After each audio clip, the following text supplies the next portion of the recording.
Hi, I'm Jeffrey Anderson, Senior Lecturer in the College of Business at Ohio University. In this video, we'll discuss some basic theories of motivation. After watching this video, you should be able to describe the content theories of motivation, including those by Maslow, Alderfer, Herzberg, and McClellan, and be able to describe the various process theories of motivation as proposed by Vroom and Adams. Motivation is a term that refers to a process that elicits, controls, and sustains certain behaviors. For instance, an individual has not eaten, has an unfilled need. He or she feels hungry, motivated, and as a result, he or she eats, which is behavior, and that diminishes the feelings of hunger, which is the reward. Extrinsic motivation refers to the performance of an activity in order to attain an outcome. Extrinsic motivation comes from outside the individual. Common extrinsic motivations are rewards like money, grades, coercion, and threat of punishment. Intrinsic motivation refers to motivation that is driven by an interest or enjoyment in the task itself. It exists within the individual rather than relying on an external force. Intrinsic motivation is based on taking pleasure in an activity rather than working towards an external reward. Motivation theories can be classified broadly into two different perspectives: content and process theories. Content theories deal with what motivates people, and it's concerned with individual needs and goals.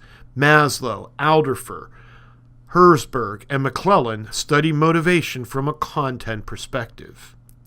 Process theories deal with the process of motivation and are concerned with how motivation occurs. Vroom, Adams study motivation from a process perspective. First, let's look at content theories. The American psychologist Abraham Maslow developed the hierarchy of needs, which had 5 hierarchical classes. This model shows the complexity of human requirements. According to Maslow, people are motivated by unsatisfied needs. Lower-level needs, such as physiological and safety needs, must be satisfied before higher-level needs are to be addressed. If a manager is trying to motivate his employees by satisfying their needs, according to Maslow, he or she should try to satisfy the lower-level needs before attempting to satisfy upper-level needs, or employees will not be motivated.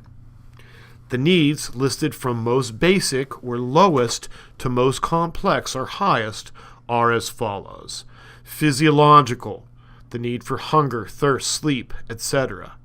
Safety, security, shelter, and health needs. Belongingness needs, the social needs for friendship and love. Self-esteem, recognition, and achievement. And finally, self-actualization. Alderfer, expanding on Maslow's hierarchy of needs, created ERG theory. This theory describes 3 groups of core needs: existence, relatedness, and growth. The existence group is concerned with providing our basic material existence requirements. The second group of needs are those of relatedness, the desire for maintaining important interpersonal relationships. Finally, Alderfer isolates growth needs, an intrinsic desire for personal development.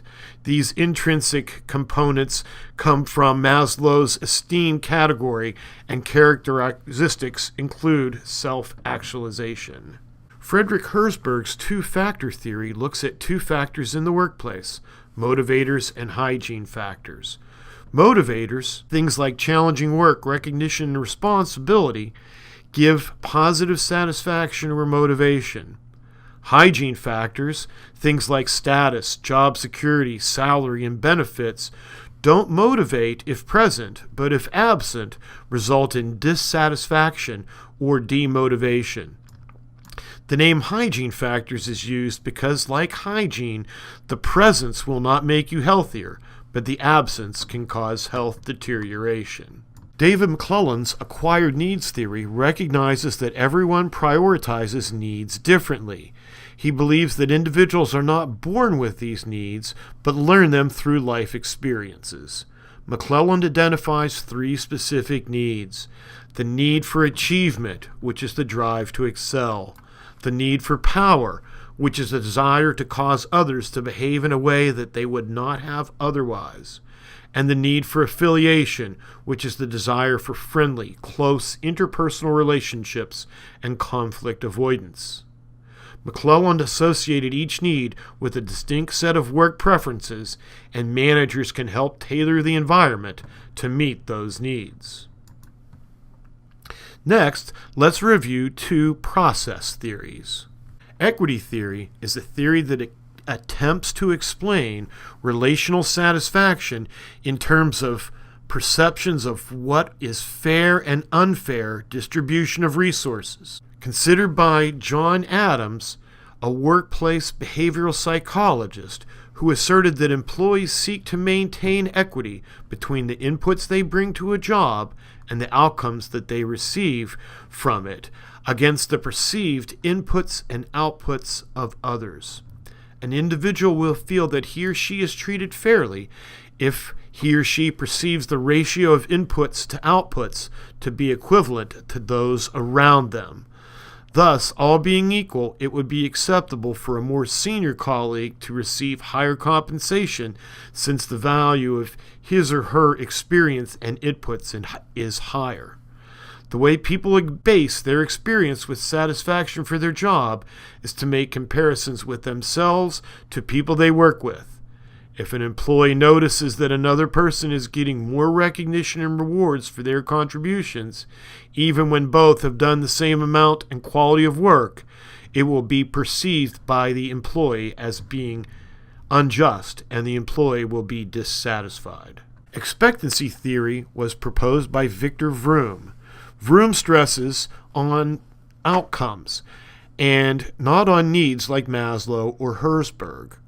The theory states that the intensity of a tendency to perform is dependent on the intensity of an expectation that performance will be followed by a definite outcome and on the appeal of that outcome to an individual. Expectancy theory states that motivation is an outcome of how much an individual wants a reward, which is valence, and how likely that effort will lead to expected performance, which is expectancy, and the belief that performance will lead to a reward, which is instrumentality. In short, valence is the significance associated by an individual about the expected outcome. Expectancy is the faith that better efforts will result in better performance, and instrumentality is the faith that if you perform well, a valid outcome will be there. In this video, we reviewed content theories of motivation, which focus on needs, including Maslow's hierarchy of needs, Alderford's ERG theory, Herzberg's two-factor theory, and McClelland's acquired needs theory. We also discussed two process theories of motivation that focus on how motivation occurs. These include Adams' equity theory and Vroom's expectancy theory.